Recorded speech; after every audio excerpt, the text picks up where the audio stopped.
So there it is, the series finale of WandaVision. Did it wow us? Did it disappoint us, or where on the spectrum in between did it land? How close did our predictions come to the actual finale? Is everything clarified? And what does it all mean for Phase 4 and the future of the franchise? Hi there, it's Micha. Come in and find out.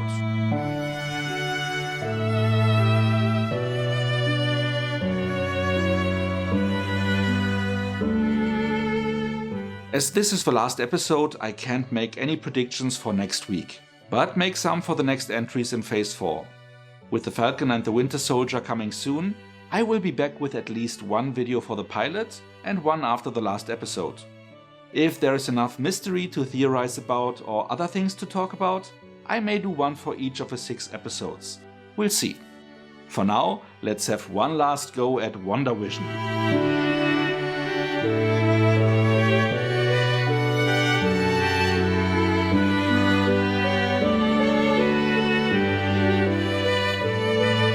This week's plot in a nutshell. Wanda takes on Agatha, who provokes her into opening the hex to let the citizens of Westview go, which allows Hayward's sword team to enter. Meanwhile, Monica frees herself from fake Quicksilver's clutches and helps the kids stop the military. Vision fights White Vision, which ultimately ends with him giving White Vision back his memory, though he leaves still seemingly emotionless. After defeating Agatha with her own trick, implanting runes into the hex's dome, allowing only Wanda's spells to prevail, she slowly dissolves the bubble, allowing for a little time to say goodbye to Vision and the kids. With Westview free again, though the people were still looking traumatized, Wanda leaves. In the mid-credit sequence, a Skrill asks Monica to join an old friend of her mother in space, while the end-credit sequence shows us Wanda in a cottage on a secluded mountain lake, reading the Darkhold, while hearing the voices of the twins calling out for her help. Well, pretty much everyone I talked to about this episode seemed to be underwhelmed, from expecting more to plain disappointment. I found myself on the expecting more end of the curve, because quite frankly, too few threads were really resolved to actually be disappointed. Or raving. What I mean is this: the finale did what Marvel said from the get-go. It sets up Phase 4 of the MCU, but it does so by not really wrapping up any of the storylines it lays out, but merely pausing them. Only the immediate plot, what happens with Westview and the Hex, and with Vision and the twins, was resolved. Kind of. And that was the minimum of resolution we were expecting. Seems like they put too much pressure of serving as the kickoff for Phase 4 on the show, that they forgot to properly wrap it up.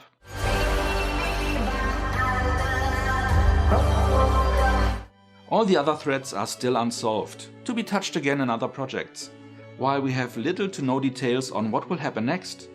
Same goes for a lot of theories that may still become true, like, was Agatha a good witch trying to save the world, being now punished for it, or was she only following her own agenda, being evil? My theory was that she is allowing Wanda a trial to prove herself, which was still a solid possibility after this week.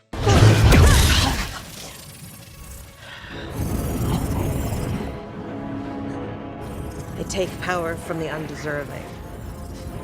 It's kind of my thing. Agatha keeps provoking Wanda, for instance by severing the people of Westview from Wanda's control, making her choose between the town's welfare and her family's survival, where Wanda chose family. She has all the righteous callouts like heroes don't torture people, after Wanda wouldn't release the town even after learning that they are not safe and sound in her care, but instead share her nightmares, pain and grief whenever they are allowed to sleep. While Agatha could also be evil, with scenes of her letting soldiers fall to their death just to be saved by Wanda are ambivalent, she could also have tested if Wanda cares for their lives and saves them. The answer is never really presented to us. I'm still convinced that she meant good, just pushing too hard before revealing her goal. Even as she apparently set out for the final and potentially lethal strike against Wanda, she said that the spell was broken just like Wanda, so maybe she was trying to fix her, removing the Scarlet Witch powers completely, by making her either a good normal witch or just plain human again. And all the allusions to becoming her mentor are still there, like saying it is not power but knowledge Wanda is missing. Maybe she was overwhelmed with the power she absorbed at that point and lost control herself? Thinking she can handle Wanda's chaos magic, she likely overestimated her own ability to contain it. There's more! I want it all!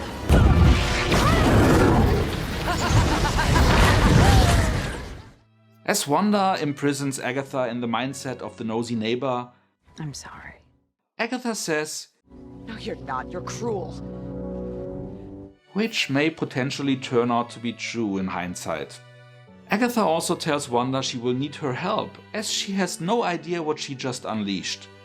Wanda is now literally pausing the storyline by saying, If I do, I know where to find you. Wait. We will only learn about Agatha's true nature after Wanda needs her again, whenever this may be. For now, we are meant to think that she is just one evil witch. Same is true for Quicksilver, who turned out to be hubby Ralph, who Agatha has so many times referred to, and he himself called Agatha the Mrs. The obvious solution we are currently supposed to swallow is that he is just an actor, with him looking like the other Quicksilver just being a pun on top of a Bohner joke. After Monica ripped the chain from his neck, with him saying, "Please don't kill me," can mean both. She freeing him from Agatha's control, or she rendering him unable to use the speed power anymore, which she used to control her. I'm leaning towards the latter. My theory that he is Agatha's husband seemed to be correct, and I still believe him to be an indicator that Agatha might come from another reality, where the Fox X-Men exist. Maybe his appearance is connected to this crystalline possession Agatha mentioned, and which is not resolved yet. Under this premise, the photo of actor Ralph Bohner might have been just a red herring to distract Monica, or represents another unsolved threat. As we haven't seen him after Monica got free, these topics are not solved but paused as well. Talking of Monica, she just got an ominous invite back into space, where she will likely meet Captain Marvel, which was no surprise, as she was cast in that movie a while ago. Another pause button pressed, as we will only learn more of her powers then. So far we only know that bullets go right through her.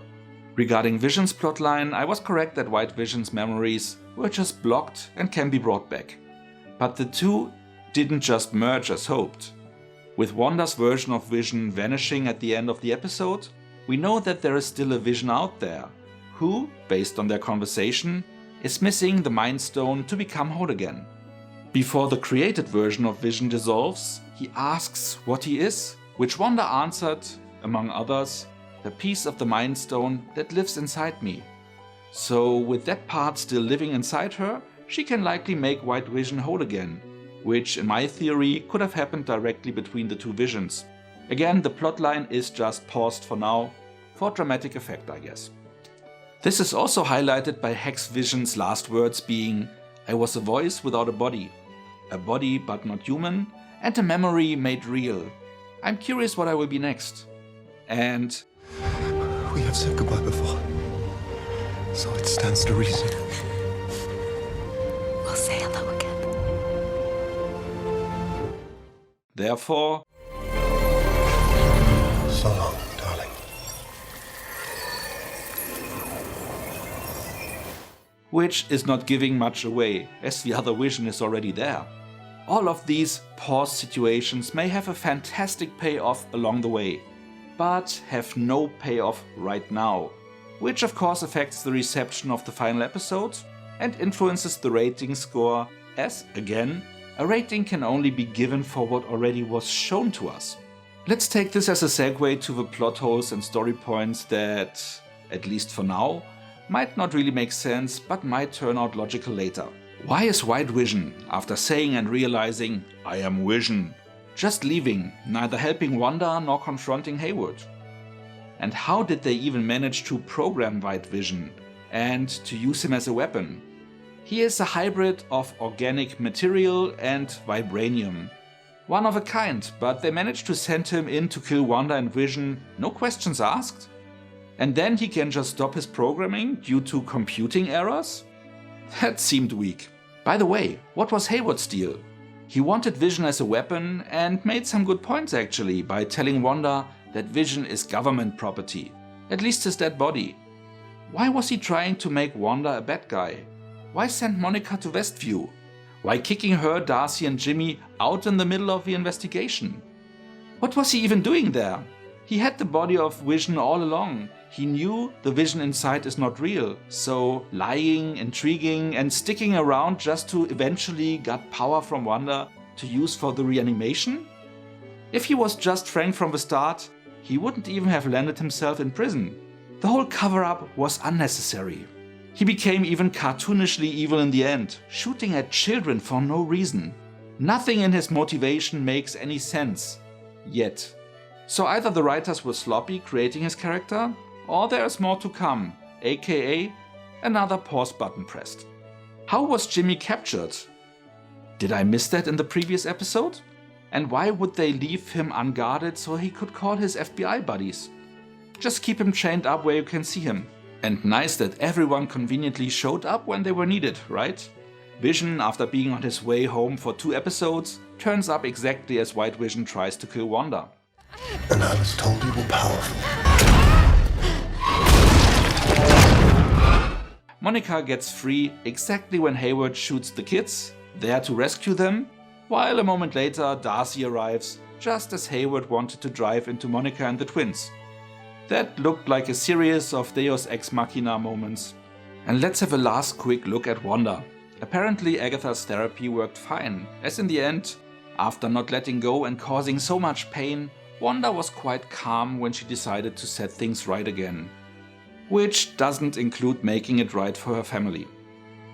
She looked quite composed while saying goodbye to the twins and Vision, but maybe that was exactly it, being able to say goodbye. After which she is finally able to move on, letting go of the pain. Boys, thanks for choosing me to be your mom. Maybe the next callout is based on me thinking Agatha is no villain, but overall I felt Wanda should have also shown more remorse. It was all unconscious at first, but it was her and her power that violated a whole town. She left like a shunned person, but could have at least tried to apologize again. Instead, Monica helped her by saying, "They will never know what you sacrificed for them," while never really admitting what she did. Don't get me wrong, Wanda is one of the good guys, but she also has a blind spot where she doesn't reflect enough about others' well-being. Maybe that is exactly the takeaway meant for us. The glimpse through Agatha's eyes, seeing the potential danger in her.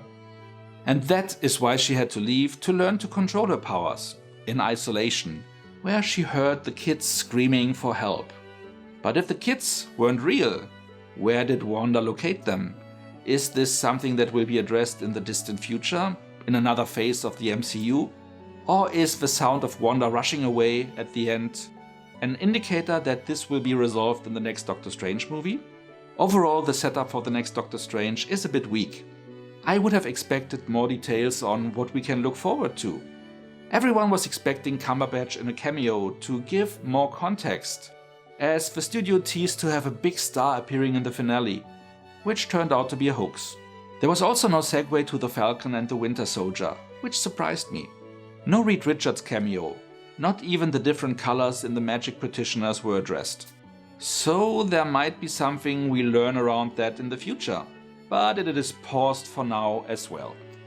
Now for the rating. This final episode was a far cry from the almost perfect penultimate chapter last week. It was not bad, but also left too much unsaid to really convince.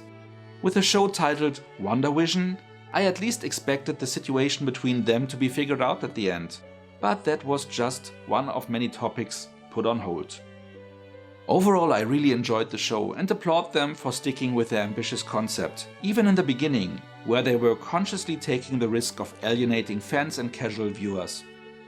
It was a very interesting construct, which ended up overpromising the final outcome. I'm rating the finale with 7 out of 10 points, as more would be undeserved. With the 9 episodes receiving 5, 6, 6.5, 8, 8, 7.5, 7.5, 9.5 and now 7 points, respectively, the series overall earns a very solid 7 out of 10 points. How did you like this last chapter? Were you happy with the outcome? What are your thoughts? Let me know in the comments. That's it. As always, if you enjoyed this video, like it and feel free to share it with your friends. And why not subscribe to my channel so you won't miss any future video. Make sure to also hit the notification bell to get a heads up whenever a new video is posted. So much for now, see you next time and thanks for watching!